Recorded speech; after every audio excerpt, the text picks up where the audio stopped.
is a new introduction to the video I made yesterday, so I'm tacking this on at the beginning. New releases. I'm doing this because I'm making coffee for one thing, and also I got one more record. One more record just showed up, and that's Mudhoney. Their first EP. They call it their first album. It's their first EP, and it's called Super Fuzz Big Muff, and it's named after some guitar effects pedals. 1988. Originally on Sub Pop Records. This is a combination of jukebox records, right? Is it jukebox?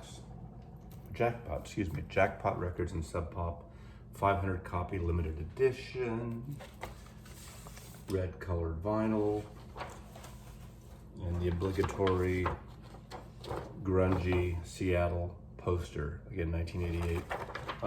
Stay to the end. I'm tacking on some record store porn here at the end of West Seattle's Easy Street record, where I picked up the Tom Petty box, and then Everyday Music on Capitol Hill near the Chop Zone.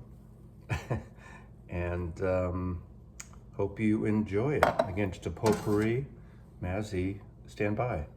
Hey, it's Mazzy, and here's a pile of new records. This is a combination. This is one of my combo new record videos where it's record store day. I have some record store day things I got from the third drop, including a few previous pickups, and then just new records to me, some brand new releases, and let's just go through it pretty quickly. Let me start with the record store. Oh, first I'll start. Someone sent me a t-shirt, a store in Indianapolis. Indiana wants me, so I can't go back there, but I can't go back there. Who did that song? Indiana wants me. Someone's gonna write it. I should have looked it up. Rock Roll Records. There was no notes, so I don't know if the store sent it to me, but it keeps me warm because it's starting to get cold here in Seattle. It's wintertime.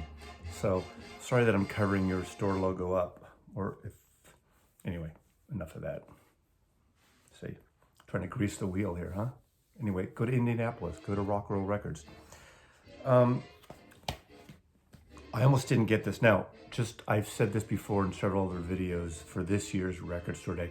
I did not get up and go to stores physically. I did it all online at 10 a.m. Pacific time when things were up for sale at regular price. So it wasn't after the fact eBay or Discog gougers, flippers.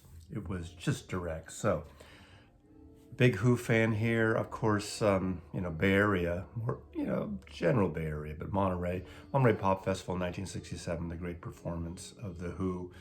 It's a short performance, but it's a pretty great performance. A pretty decent recording, but of course, the Who live. I mean, this is it. This is the stuff. Pete Townsend, Keith Moon, who I shared my birthday with, John Entwistle, and Roger Daltrey, of course. So the Who at Monterey. I'm not sure if I love this cover.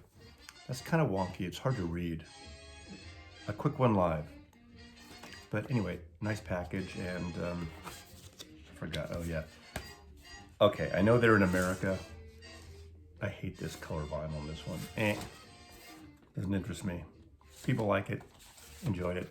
Next. Okay.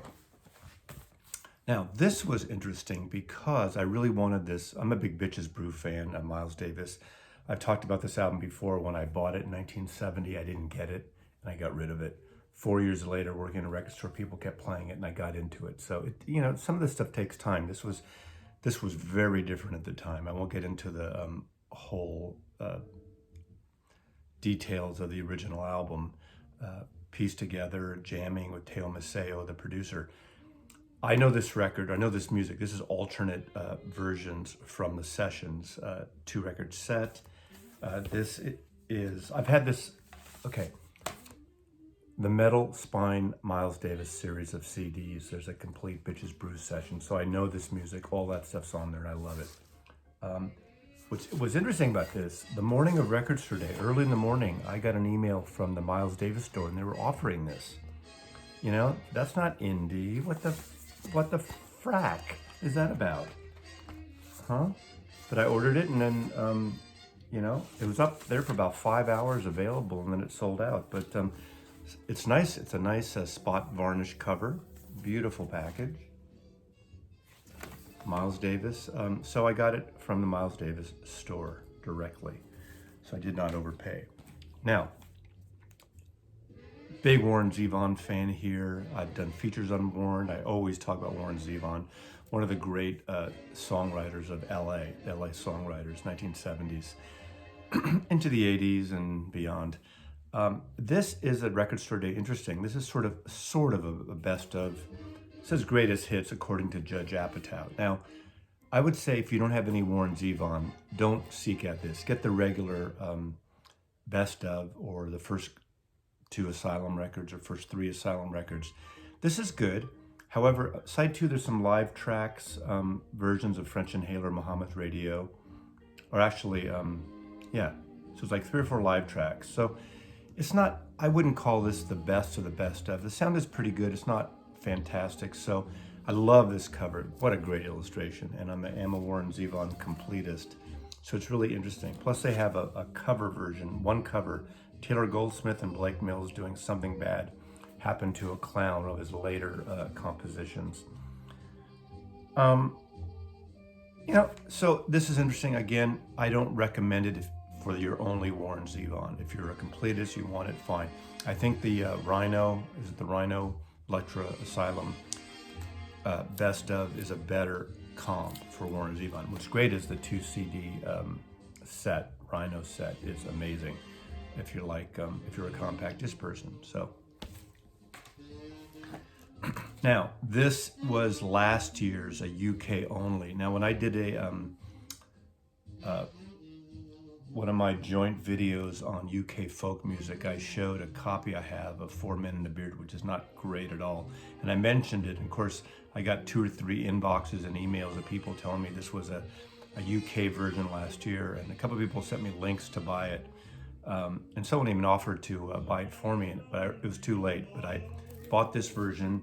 This is a Decca reissue, Record Store Day, UK only version of Shirley Collins and Davy Graham, which I truly love. Folk rock, 1965, I believe, 64.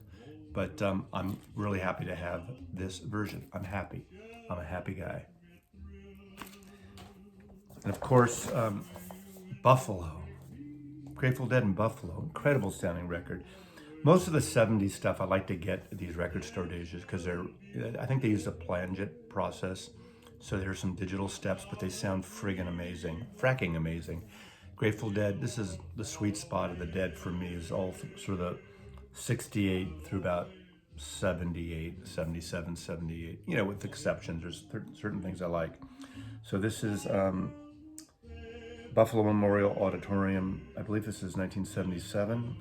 Did I get that right? Yeah, 1977. Okay, that's all the record store day stuff. I'll be back after this. Incredible cover, right? Blue Note Imagined. This just came out last few weeks. I've been eyeing this. I picked it up directly through Blue Note when they had their 30% off sale, 20% off sale. I forgot, one of their sales. This is modern reimaginations of a lot of Blue Note tunes from the Blue Note archive. A lot of UK modern, so, you know, soulish singers, hip hop, the new jazz of mostly United Kingdom. Artists such as Yorga Smith, Ezra Collective, Poppy Ajunda, I'm getting all these pronunciations wrong, Jordan Rekhe, Skinny Palembe, Alpha Mist, Ishmael Ensemble, Nubi Garcia, but it's really good. If you're looking for the original Blue Note sound, you're not going to get that here, but it's a great modern, well, exactly what it says, reimagination. So it's a really kind of, some of it's smooth, but some of it's very modern, and it's really very accessible. Some of it is a little out there, but it's a nice mix, and it's a great cocktail record too. So I'm really loving this. Two Tone Poets that came out. I'm continuing the Tone Poets bandwagon. 2019, 2020 are great years for people for jazz reissues. Amazing. With Blue Note, the Tone Poets, the Blue Note 80s, soon to be the Blue Note Classics that are starting in 2021, which is going to open up with Sidewinder, one record you need to get. That's going to be a great priced record. Oblique, this is a record that I think wasn't originally released at the time. Bobby Hutcherson, who I saw 4 or 5 times at the Keystone Corner in San Francisco in the 70s. He lived in the Bay Area around that time. Herbie Hancock, Albert Stinson, Joe Chambers, really nice record. You know, most of these have the gatefolds because they have Michael Cascuna's collection from the Francis Wolff archive of photographs. So there you go. And this one was really surprised to me. Now, this is not a gatefold. A couple people have asked me why this isn't a gatefold, because this is a later recording, 1968, and the whole premise of the Tone Poets with the images are only if they have session photographs, and obviously this late Francis Wolff wasn't really photographing for Blue Note. This is a fabulous record. It's got Eastern sounds. I compared it a little bit like East West by the Paul Butterfield Blues Band, but in a jazzy way, especially that opening song, The Phantom. But this is a very right in the pocket of 1968, so it's got a little soulful funkiness to it, but Eastern jams, but really a beautiful record. Highly recommended if you like 1968 black soul fusion music. Really good, but it's not really it's not a fusion jazz album like we would become to know from 1970 on. Not like that at all. Really good. Again, another good cocktail record, good party record. Really wonderful. The audiophile pick here is this is one of my favorite Dylan albums. However, Desire, 1976, I believe. I think it's 75 or 76. I think it's 76. I remember when this first came out. First of all, I love Hurricane. I love One More Cup of Coffee, Sarah, Mozambique, Joey. I think it's a great record. I never liked the sound of the original. So an original Columbia, it doesn't sound good. I've missed out on the last year's or the year before, I think it was last year's MoFi copy, and I hear it was great, double 45 RPM. All of a sudden they released, just out of the blue, MoFi and Music Direct put out, sold this 245 on super vinyl. Now, not vinyl, but super vinyl. What the frack is that, you know? It wasn't cheap, and I kind of saw it, and I ordered it, and then of course, that day it sold out. So 1,000 copies of this, number 342, really great record. Yeah, too bad it's not available for a larger audience, but this is one of the classics of his 70s output. Now, during the pandemic, this was offered, and what's great is printed paper, like printed home, just as white. Same with the track list, very lo-fi cover, very made at home, do-it-yourself cover. And what this is, All the Good Times Are Past and Gone, David Rawlings and Gillian Welch. This sold out too. It was a reasonable price. As recordings, they did it during the lockdown, and they're covers. So there's Dylan's song, John Prine's song, Norman Blake's song, some traditional songs,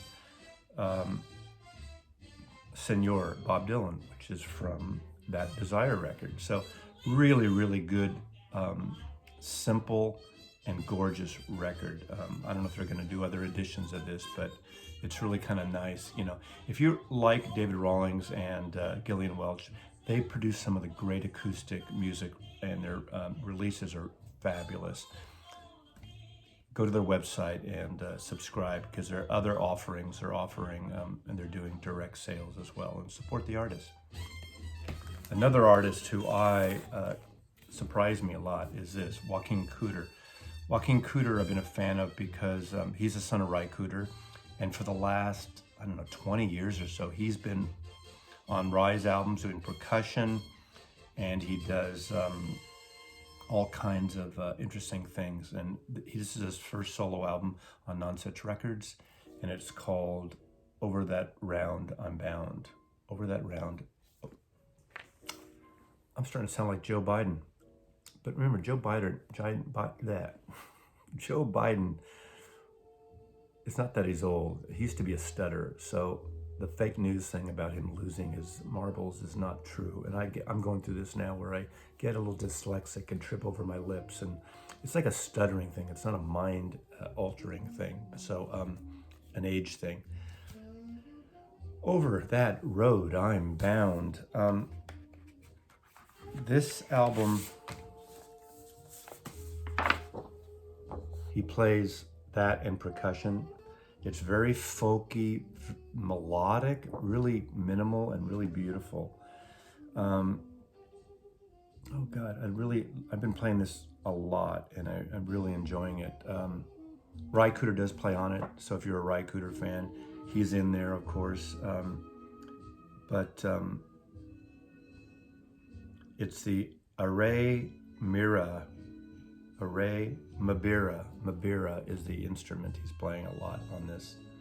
I keep screwing that up and keep mispronunciating things. So another record, a series, there's going to be a new archive series that just started. You know how Dylan does the bootleg series, archival, and Miles Davis does? Joni Mitchell's finally doing an archive series. And two they just put out. This one I haven't heard yet. This is an early recording they found in 1963. Beautiful cover package illustration, self-portrait by Joni Mitchell. 1963 as a folk artist. I ordered it directly from her site several months ago, so it came with these little illustrations, little lithographs.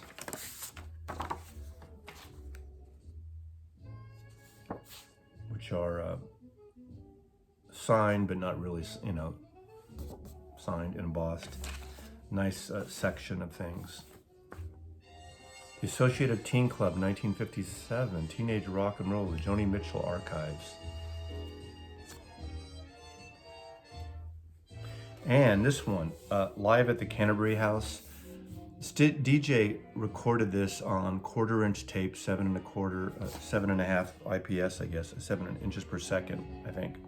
Yeah, 7.5 inches per second, which is the fast rate on most 1/4-inch tape recorders. And fantastic package. Now, this is not an audiophile recording, it's a lo-fi. It's very much like the Charles Mingus, the Palo Alto, not Charles Mingus, the Palo Alto that came out. Of course, I'm blanking out here. Before you yell at the camera, is Thelonious Monk, the Palo Alto album, where it's a great tape, a great performance, but not audiophile. But this package is amazing. 3 records of this Canterbury House in Detroit, 1967. Oh, Ann Arbor, Michigan. Sorry. And it's, of course, it's on a beautiful label, beautiful package. It's going to be an ongoing series from Joni Mitchell's archive, finally. Beautiful white vinyl.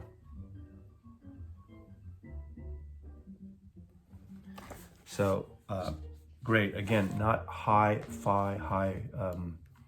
audiophile fidelity, but really great performance and a perfect time to see the folk singer in 1967 before she really kind of got into her own recordings at Reprise Records. Now, 2 other records that are not brand new that I got after the fact. This is a good record. It's about 3 years old.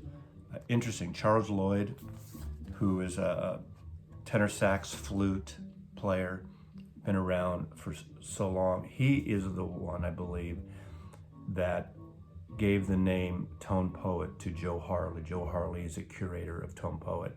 His nickname is Tone Poet, and that's why that whole series of Tone Poet records on Blue Note is curated by Joe Harley, and it's called Tone Poet. Charles Lloyd and the Marvels, plus Lucinda Williams sings on about half the tracks. Bill Frisell plays some sweet guitar. Some of this is very accessible. It's like a mix of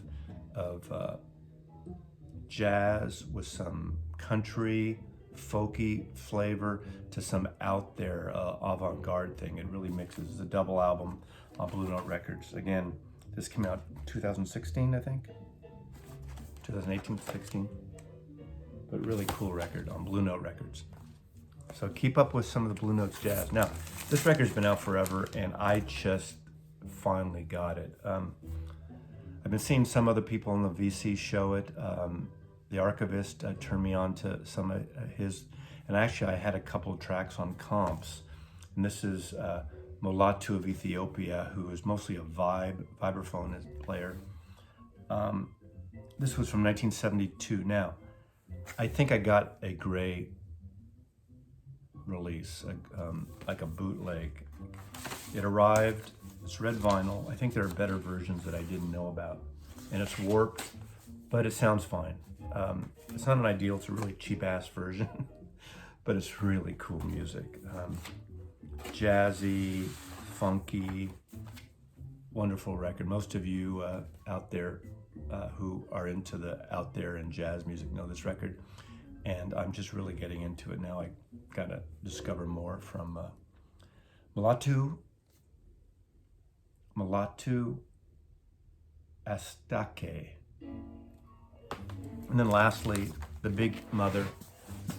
Everyone's showing this, so what am I going to say? This is the 9 LP box of Wildflower.